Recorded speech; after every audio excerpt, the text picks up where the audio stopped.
Hello everyone, welcome to Shivay coaching classes and career academy. Friends, आज होने वाली है सीडीपी की क्लास, राइट। आज की क्लास का फर्स्ट क्वेश्चन है कि बाल विकास का निर्धारण किया जाता है। बाल विकास का निर्धारण किया जाता है। ऑप्शन ए में दिया गया है कि बालक की आनुवांशिक संरचना द्वारा, बी में दिया गया है कि बालक की आनुवांशिक तथा वातावरण दोनों की जटिल संरचना के द्वारा, ऑप्शन सी में दिया गया है कि बालक संबंधी वातावरणीय दबावों द्वारा जिन पर शिक्षक का कोई नियंत्रण नहीं होता, और डी में दिया गया है कि विभिन्न बालकों में विभिन्न प्रकार के निर्धारक कार्य करते हैं। विभिन्न बालकों में विभिन्न प्रकार के निर्धारक कार्य करते हैं। बाल विकास का निर्धारण किया जाता है। कैसे किया जाता है?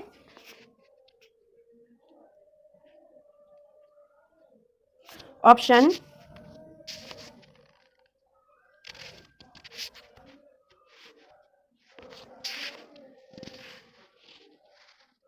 B is right. बालक की आनुवांशिक तथा वातावरणीय दोनों की जटिल संरचना के द्वारा बाल विकास का निर्धारण किया जाता है। नेक्स्ट क्वेश्चन, उत्तर बाल्यकाल का समय कब होता है? उत्तर बाल्यकाल का समय कब होता है? ऑप्शन ए में 1 से 2 वर्ष, ऑप्शन बी में 3 से 6 वर्ष, ऑप्शन सी में 6 से 12 वर्ष, ऑप्शन डी में दिया गया है 12 से 18 वर्ष। उत्तर बाल्यकाल का समय कब होता है? उत्तर बाल्यकाल का समय कब होता है? Option C is right. 6 से 12 वर्ष तक उत्तर बाल्यकाल का समय होता है। नेक्स्ट क्वेश्चन, विकास के संदर्भ में मैकडूगल ने, ऑप्शन ए में दिया गया है कि व्यक्तित्व का विश्लेषण किया, बी में दिया गया है मूल प्रवृत्त्यात्मक व्यवहार का विश्लेषण किया, सी में दिया गया है बालक के शारीरिक विकास का विश्लेषण किया, और डी में दिया गया है उपयुक्त में से कोई नहीं। विकास के संदर्भ में मैकडूगल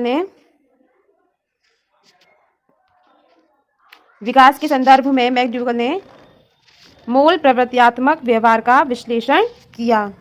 नेक्स्ट क्वेश्चन, समाजीकरण व व्यक्तिकरण एक ही प्रक्रिया के दो पहलू हैं। यह कथन है। समाजीकरण व व्यक्तिकरण एक ही प्रक्रिया के दो पहलू हैं। यह कथन है। ऑप्शन ए मैकाइवर का, बी डीवी का, सी टी की नन का, सी है रॉस का। समाजीकरण व व्यक्तिकरण एक ही प्रक्रिया के दो पहलू हैं। यह कथन है किसका है? मैकाइवर का। किसका है? मैकाइवर का। समाजीकरण व व्यक्तिकरण एक ही प्रक्रिया के दो पहलू हैं। यह कथन मैकाइवर का है। नेक्स्ट क्वेश्चन, साइकोलॉजी शब्द किस भाषा से लिया गया है? साइकोलॉजी शब्द किस भाषा से लिया गया है? ऑप्शन ए में दिया गया है अंग्रेजी, बी में लैटिन, सी में फ्रांसीसी, डी में है यूनानी।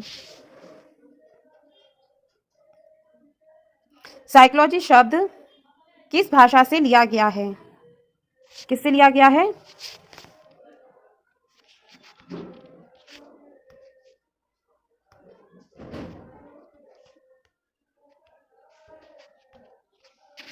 साइकोलॉजी शब्द लिया गया है लैटिन भाषा से। साइकोलॉजी शब्द किससे लिया गया है? लैटिन भाषा से। नेक्स्ट क्वेश्चन, वर्तमान में मनोविज्ञान शब्द का अर्थ है। वर्तमान में मनोविज्ञान शब्द का अर्थ है। ये आपके लिए होमवर्क क्वेश्चन है, और इसका आंसर जो भी बच्चे क्लास ले रहे हैं कमेंट बॉक्स में ज़रूर दें। नेक्स्ट क्वेश्चन, वर्तमान काल में मनोविज्ञान को निम्न में से किस विज्ञान के रूप में परिभाषित किया जाता है? वर्तमान काल में मनोविज्ञान को निम्न में से किस विज्ञान के रूप में परिभाषित किया जाता है? ऑप्शन ए मन है, बी आत्मा है, सी व्यवहार है, और डी ये सभी हैं। इसका जो राइट आंसर है वो हो जाएगा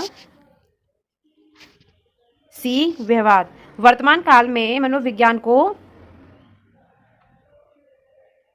व्यवहार के विज्ञान के रूप में परिभाषित किया जाता है। नेक्स्ट एंड आज का जो लास्ट क्वेश्चन है वो है कि वायु वातावरण के अंतर्गत निम्न में कौन सी परिस्थिति आती है? वायु वातावरण के अंतर्गत निम्न में कौन सी परिस्थिति आती है? ऑप्शन ए में दिया गया है, ऑप्शन ए में दिया गया है भौतिक, बी में सामाजिक, सी में सांस्कृतिक, और डी में उपयुक्त सभी। वायु वातावरण के अंतर्गत निम्न में कौन सी परिस्थिति आती है?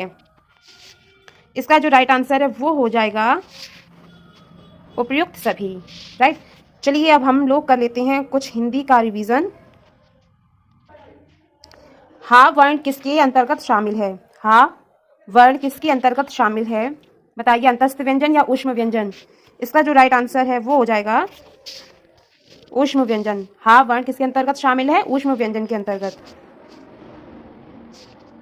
नेक्स्ट क्वेश्चन, निम्न में से कौन ओष्ठ्य व्यंजन है? निम्न में से कौन ओष्ठ्य व्यंजन है? ऑप्शन ए में है छा, ऑप्शन बी में है ठा, ऑप्शन सी में है था, ऑप्शन डी में है फा। ओष्ठ व्यंजन कौन से हैं? वो हो जाएगा फा। निम्न में से कौन तालव्य व्यंजन है? तालव्य व्यंजन पूछा गया है। ऑप्शन ए में दिया गया है गा, ऑप्शन बी में जा, ऑप्शन सी में डा, ऑप्शन डी में है दा। तालव्य व्यंजन कौन सा हो जाएगा? ये हो जाएगा तालव्य व्यंजन जा। नेक्स्ट क्वेश्चन, निम्न में से कौन संयुक्त व्यंजन नहीं है? संयुक्त व्यंजन नहीं है, इसका जो राइट ऑप्शन हो जाएगा वो हो जाएगा री। First option is right. अंतस्थ व्यंजन की कुल संख्या कितनी है? 4। अंतस्थ व्यंजन की कुल संख्या कितनी है? 4। ऊष्म व्यंजन की संख्या कितनी है? इसकी भी कितनी है? 4। अंतस्थ व्यंजनों की संख्या और ऊष्म व्यंजनों की संख्या कितनी कितनी है? 4 है। नेक्स्ट क्वेश्चन, अंतस्थ ध्वनि नहीं है। निम्नलिखित में से कौन अंतस्थ ध्वनि नहीं है? ऑप्शन ए में दिया गया है या, ऑप्शन बी में रा, ऑप्शन सी में ला, ऑप्शन डी में बा। अंतस्थ ध्वनि नहीं है, इसका राइट ऑप्शन हो जाएगा बा। हिंदी वर्णमाला में वर्णों की कुल संख्या है। ऑप्शन ए में दिया गया है 47, 50, 52, 57। वर्णमाला की कुल संख्या कितनी है?